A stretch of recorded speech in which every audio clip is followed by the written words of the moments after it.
गर्भावस्था का first trimester यानी पहले 3 महीने बच्चे के विकास के लिए सबसे महत्वपूर्ण समय होता है।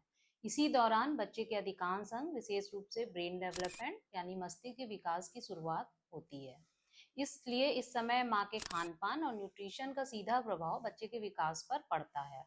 हर गर्भवती महिला को यह जानकारी होनी चाहिए कि इस समय उसे क्या खाना है और किन बातों का ध्यान रखना है। नमस्कार, मैं doctor Tripti Mishra, obs and gynae, Lakshya hospital, Kanpur से। आज हम बिल्कुल आसान भाषा में समझेंगे कि गर्भावस्था का फर्स्ट ट्राइमेस्टर यानी पहले 3 महीने क्या खाना चाहिए और क्या अवॉइड करना चाहिए। दरअसल इस समय सबसे महत्वपूर्ण फॉलिक एसिड होता है, जो कि एक आवश्यक विटामिन बी का सोर्स है, जो बच्चे के मस्तिष्क और न्यूरल ट्यूब के विकास में मदद करता है। फॉलिक एसिड बच्चे के ब्रेन डेवलपमेंट यानी मस्तिष्क के विकास में महत्वपूर्ण भूमिका निभाता है। इसलिए डॉक्टर गर्भावस्था की शुरुआत से ही इसका सप्लीमेंट लेने की सलाह देते हैं, जिसके तहत सामान्यतः प्रतिदिन लगभग 400 से 500 माइक्रोग्राम फॉलिक एसिड लेने की सलाह दी जाती है। इसके अलावा विटामिन B12, आयरन, प्रोटीन और अन्य विटामिन और मिनरल्स भी बेहद जरूरी है। यदि आप अपने भोजन में हरी पत्तेदार सब्जियां, सोयाबीन, पनीर, दालें, दूध और अन्य पौष्टिक खाद्य पदार्थ शामिल करते हैं, तो शरीर को आवश्यक विटामिन और मिनरल पर्याप्त मात्रा में मिल जाते हैं। सामान्य गर्भावस्था में पहले 3 महीनों के दौरान अतिरिक्त कैलोरीज लेने की आवश्यकता नहीं होती है। इसलिए 2 लोगों का खाना खाने की आवश्यकता नहीं है। पहली तिमाही में सबसे सामान्य समस्या मॉर्निंग सिकनेस यानी कि गर्भावस्था में मतली और उल्टी की समस्या होती है। इसमें गर्भवती महिला को उल्टी जैसा महसूस होता है, बार बार उल्टी आ सकती है।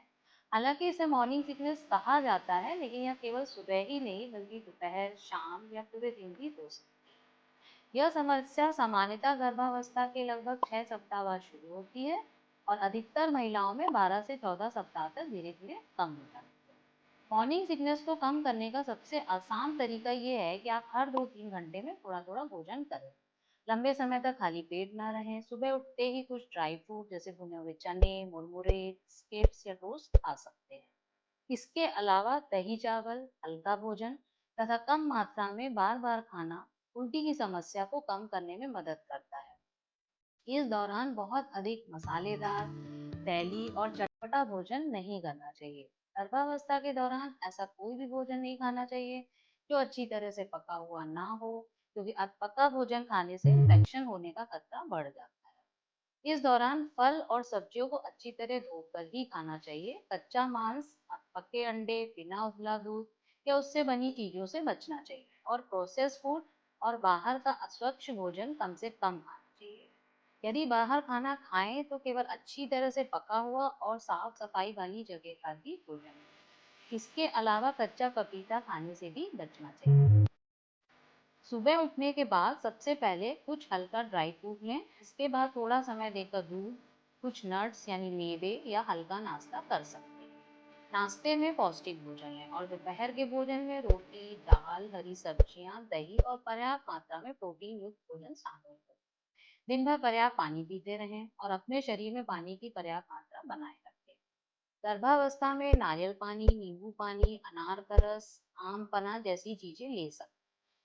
लेकिन यदि मॉर्निंग सिकनेस अधिक हो रही हो और खाली पेट एक साथ बहुत अधिक लिक्विड चीजें ना लें। पहले थोड़ा ड्राई फ्रूट खाएं और उसके बाद धीरे धीरे लिक्विड लें। यदि उल्टियां बहुत अधिक हो रही हैं, खाना बिल्कुल नहीं पच रहा है या वजन कम हो रहा है, तो तुरंत अपने डॉक्टर से संपर्क। कुछ महिलाओं में गर्भावस्था में अत्यधिक और लगातार उल्टियां होना जैसी स्थिति हो सकती है, जिससे अस्पताल में इलाज और आईवी फ्लूइड्स यानी कि नसों के माध्यम से लिए जाने वाले तरल पदार्थ की आवश्यकता पड़ सकती है। पहली तिमाही में कई महिलाओं को एसिडिटी की समस्या होती है, खाना खाने के बाद सीने में जलन, डकार आती है। तो ऐसे में एक बार में अधिक भोजन करने की बजाय थोड़ा थोड़ा भोजन करें। खाली पेट लंबे समय तक ना रहें। बहुत अधिक मसालेदार, तली हुई, खट्टी चीजों से बचें।